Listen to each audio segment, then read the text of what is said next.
कहानी की शुरुआत में हमें दिखाया जाता है थॉर को एक पिंजरे के अंदर कैद कर दिया गया है। फिर थॉर अपना कहानी कहता है। वो कहता है वो 2 साल इन्फिनिट स्टोन को ढूंढने निकल पड़ा और उसे कुछ नहीं मिला।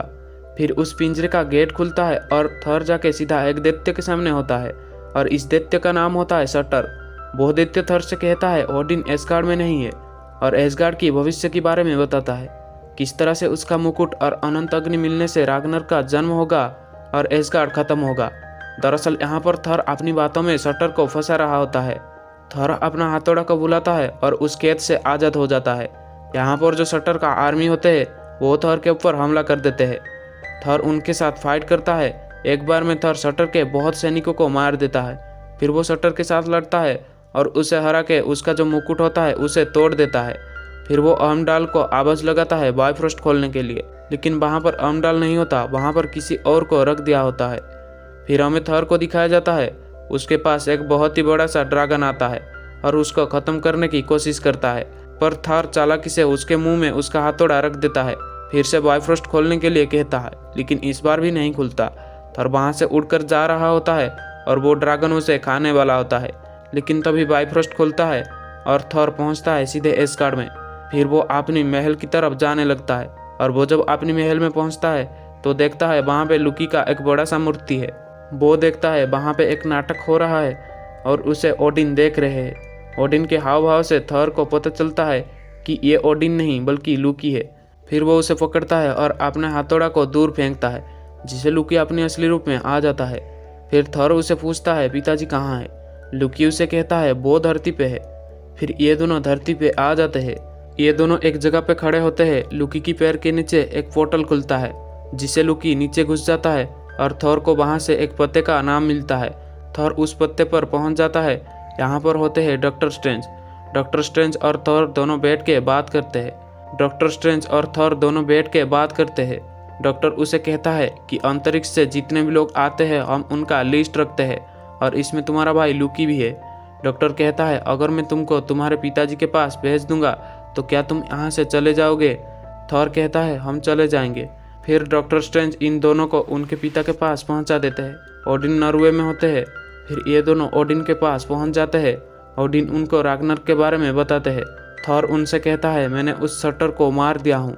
ओडिन उनसे कहते हैं जो होने वाला है उसे रोका नहीं जा सकता। फिर उनको हेला के बारे में बताते हैं। वो कहते हैं हेला मेरा पहला संतान है और मौत के देवी। वो खून की प्यासी एक दरिंदा बन चुका था पर मैंने उसका बंदी बना लिया और मैं जब तक हूँ वो तब तक बंदी है। मेरे जाने के बाद वो आज़ाद हो जाएगा। फिर थॉर उनसे कहता है वो जो भी हो हम मिलके उसे देख लेंगे। ओडिन कहते हैं अब हम नहीं तुम।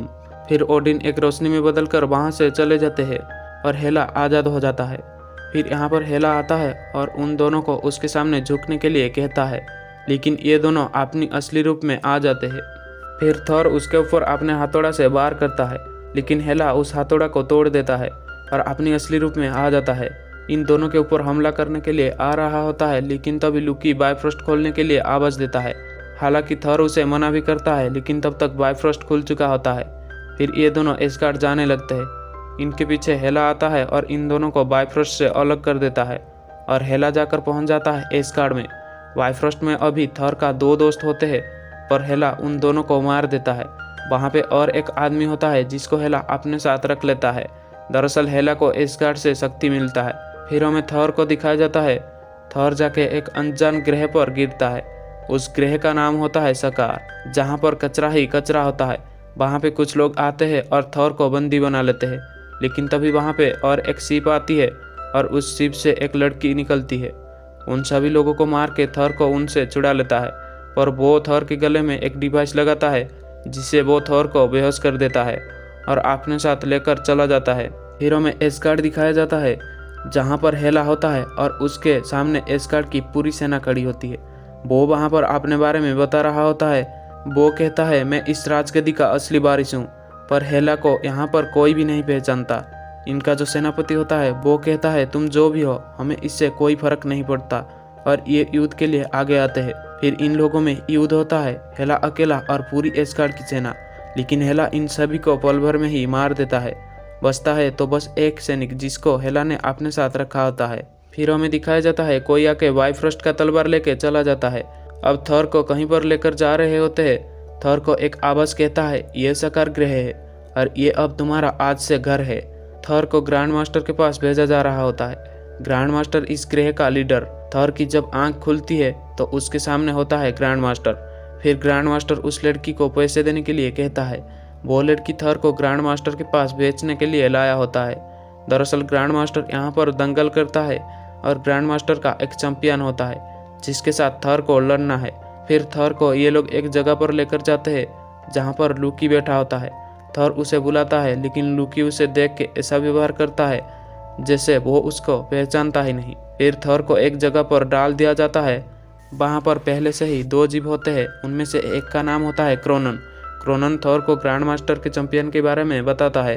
वो कहता है जो भी उसके साथ लड़ता है आज तक कोई वापस नहीं आया। थॉर कहता है जो भी हो मैं उसके साथ लड़ूंगा। फिर हमें हेला को दिखाया जाता है जो अब महल के अंदर आ चुका है। वो देखता है ऊपर खुशहाली की तस्वीर है। फिर हेला उसे तोड़ देती है और पीछे होता है ओडिन का असली रूप। फिर हेला अपनी कहानी कहता है कि किस तरह से ओडिन और वो अजय थे, पर जब उसका इरादा ओडिन से भी बड़ा हो गया उसे बंदी बना लिया गया। दोस्तों में यहाँ पर दिखाया गया है कि जो थॉर का हथौड़ा है वो हेला का ही था। फिर हेला एक जगह पे जाता है जहाँ पे अनंत अग्नि होता है और वो अपने हाथ में अनंत अग्नि लेता है और जाता है जहाँ पे उसका सिपाहियों को रखा गया होता है। वो उन सभी को अनंत अग्नि से जिंदा कर देता है। हेला का यहाँ पर सबसे ज्यादा खूंखार लड़ाकू वो भेड़िया होता है। फिर हमें थॉर को दिखाया जाता है जो अपने पिता की बलिदान को नमन कर रहा होता है। फिर थॉर एक जगह पे हथियार लेने गया होता है। वो वहाँ पर उस लड़की को देखता है। फिर क्रोनन उसे कहता है ये एस्कार्डबाजी है और थॉर उसके हाथ में एक निशान देखता है और समझ जाता है ये एक वेलकरी है। फिर थॉर उसे अपने बातों में फंसाना शुरू कर देता है लेकिन वेलकरी उसकी बात नहीं सुनता। फिर थॉर बोलता है तुम एक देशद्रोही हो, जिसे उसको बहुत ज़्यादा गुस्सा आता है। फिर वो कहता है ये एस्गार्ड नहीं सकार है और थॉर को कुछ सिपाही आकर लड़ने के लिए ले जाते हैं। फिर ये खेल शुरू हो जाता है और थॉर मैदान में आता है। उसके बाद ग्रैंड मास्टर का चैंपियन आता है और ये होता है हल्क, जिसे देखने के बाद थॉर बहुत ज़्यादा खुश हो जाता है। लेकिन हल्क उसे नहीं पहचानता और उसे मारने लगता है। लेकिन थॉर भी उसे एक बार बहुत ज़ोर से मारता है और उसे समझाने की कोशिश करता है, लेकिन हल्क नहीं मानता और थॉर को बहुत ज़्यादा मारने लगता है। थॉर भी उसका बिजली का पावर इस्तेमाल करता है और उसे बुरी तरीके से मारता है, लेकिन तभी ग्रैंड मास्टर उसे बेहोश कर देता है। हेला उस आदमी को अपना जल्लाद बनाता है। फिर ये लोग बाइफ्रोस्ट की तरफ आते हैं पर वहाँ पे वो तलवार नहीं होता। फिर हमें अहमडाल को दिखाया जाता है जो ज़्यादातर एस्गार्ड के लोगों को एक जगह पे सुरक्षित छुपा के रखा होता है। थॉर की आंख खुलती है एक जगह पे जहाँ पे कुछ लड़कियाँ उसका मरहम पट्टी कर रहे होते हैं। फिर वो एक जगह पे जाता है, वहाँ पे हल्क होता है। थॉर उसे पूछता है तुम यहाँ पर कैसे आए? हल्क बोलता है मैंने यहाँ पर क्वीन जेट से आया। कुछ समय के बाद थॉर अपना आंख बंद करता है और एमडाल को कहता है एस्गार्ड में क्या हो रहा है मुझे दिखाओ। फिर एमडाल उसे एस्गार्ड दिखाता है जहाँ पे चारों तरफ तबाही होता है। थॉर उसे पूछता है मैं कहाँ पर हूँ। एमडाल उसे बता नहीं वाला होता है, तभी इनका कनेक्शन टूट जाता है। फिर यहाँ पर वेलकरी आता है। थॉर उसे एस्गार्ड की बातें बताने की कोशिश करता है लेकिन वो उसकी बात सुनने को तैयार ही नहीं था। फिर थॉर उसे कहता है ओडिन नहीं रहे और एस्गार्ड में हेला का कब्जा है। वेलकरी उसे कहता है भूल जाओ एस्गार्ड को, लेकिन थॉर कहता है मैं मुसीबतों से डरने वाला नहीं हूँ, मैं मुसीबतों का सामना करता हूँ। फिर वो एक खिड़की तोड़ के बाहर निकल जाता है और क्वीन जेट के अंदर जाता है। उसके पीछे हल्क भी आता है। थॉर उसे नताशा का एक वीडियो दिखाता है जिससे हल्क बैनर में परिवर्तन हो जाता है। बैनर उसे सोकोविया के बारे में पूछता है। थॉर उसे कहता है ये तो 2 साल पुरानी बात है।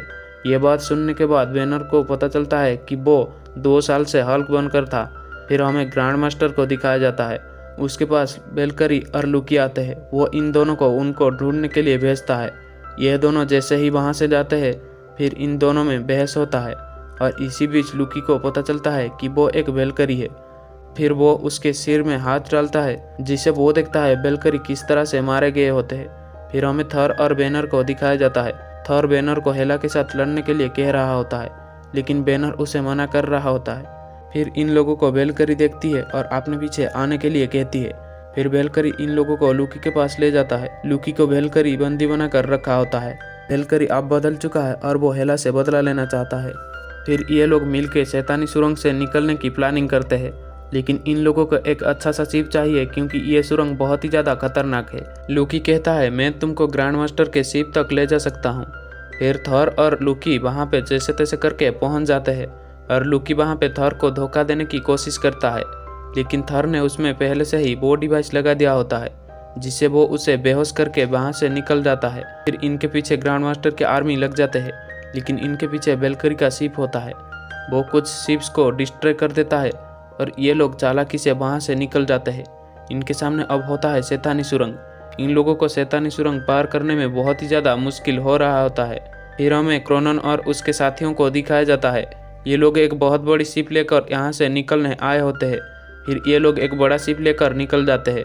अब हमें हेला को दिखाया जाता है। वो एसगार्डवासियों को इस तलवार के बारे में पूछ रहा होता है और एक एसगार्डवासी उसे मजबूरी में कह देता है। फिर हमें दिखाया जाता है थॉर और उसके साथी एसगार्ड में पहुंच चुके हैं। अब हेला भी उस जगह तक पहुंच जाता है जहां पे एसगार्ड के लोग छुपे होते हैं। फिर वो उस द्वार को तोड़ता है, लेकिन अंदर कोई नहीं होता। दरअसल आमडाल इन लोगों को पीछे से निकल चुका होता है। हेला जब महल आता है वो देखता है राजगद्दी पे थॉर बैठा हुआ है। यह देखने के बाद हेला बहुत ज़्यादा गुस्सा हो जाता है। अहमडाल इन सभी लोगों को बायफ्रस्ट की तरफ लेकर जाता है, लेकिन इनके आगे हेला का वो बड़ा सा जानवर होता है और इनके तरफ बढ़ रहा होता है। आगे होता है वो जानवर और पीछे होते हैं हेला की सिपाही। फिर हमें हेला और थॉर की फाइट दिखाई जाती है। थॉर के ऊपर हेला बुरी तरीके से हावी हो रहा होता है और उसका एक आंख फोड़ देता है और यहाँ पर इन लोगों में भी फाइट होना शुरू हो जाता है। यह जानवर लगातार उनके तरफ बढ़ रहा होता है, लेकिन तभी ऊपर से बैनर कूदता है और वो अगले ही पल हल्क में बदल जाता है और वो उस जानवर को उठा के फेंक देता है। एक सीन ऐसा आता है जब अहमडाल को एक सिपाही मारने वाला होता है, लेकिन उसे क्रोनन बचा लेता है। फिर हमें दिखाया जाता है लूकी और उसके साथी मिलकर एक बहुत बड़ा शिप लेकर आए हैं। फिर एसगार्ड की सभी लोग उस जहाज में चढ़ना शुरू कर देते हैं। क्रोनन और उसके साथी मिलकर उनके साथ फाइट करते हैं। हेला थॉर को मारने वाला होता है, लेकिन थॉर उसे एक बहुत बड़ा बिजली का झटका देता है जिससे वो नीचे जाकर गिरता है। ये लोग हेला के साथ लड़ रहे होते हैं, तभी लूकी उस जगह पे जाता है और उन दोनों को मिला देता है, जिसे रागनर का जन्म होता है और उसकी तलवार की नोक से पूरा एसगार्ड तबाह होगा।